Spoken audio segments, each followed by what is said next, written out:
Hello, thanks for watching WCCO, now streaming on CBSN Minnesota. There were some surprises on the first day of the trial for ex-Minneapolis police officer Derek Chauvin. Chauvin is the first of 4 former officers to go on trial for the death of George Floyd. Here are some of the headlines from court today.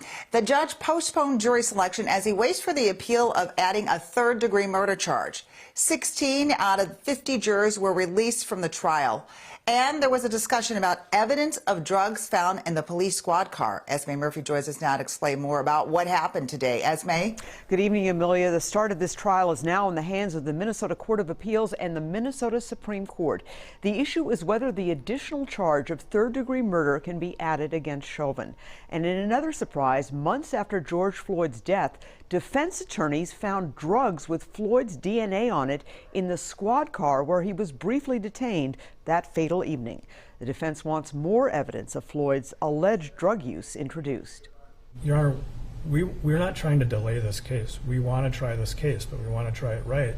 And we only have the ability to try it once. Prosecutor Matthew Frank insisted the prosecution did not want to delay the trial, even as he asked the Court of Appeals to delay the proceedings until the Supreme Court could finish hearing the defense appeal against adding third-degree murder. Both the defense and the judge seem skeptical of the move. And are we, as Mr. Frank has said, limited to, we essentially have to shut everything down right now and wait? No, Your Honor, I actually think that the rules of criminal procedure are very clear on the point. Chauvin, wearing a dark suit and dark mask, showed no emotion as he sat near his defense attorney during the hearing. In the end, Judge Cahill agreed to wait until the Court of Appeals makes a decision that could delay the trial just a day or could delay the trial a matter of weeks.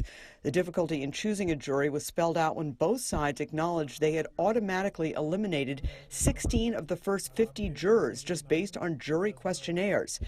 Pretrial publicity continues to be a major concern, and once again there was a surprise. Defense attorney Eric Nelson said months after the fatal incident, defense attorneys found the drugs methamphetamine and fentanyl in the police squad car that had George Floyd's DNA on it. Investigators had apparently overlooked it. The defense is trying to bring in as much evidence of Floyd's alleged drug use as possible. We now know for a fact that there were drugs that were in the car. We know that there were drugs in the squad car that contained Mr. Floyd's DNA. Now, when defense attorney Eric Nelson brought up the issue of drugs, George Floyd's sister Bridget, who was in the courtroom, walked out and then later walked back in. The issue of Floyd's alleged drug use is expected to be sharply contested by the prosecution, who will argue it was Derek Chauvin, not drugs in Floyd's body, that killed George Floyd.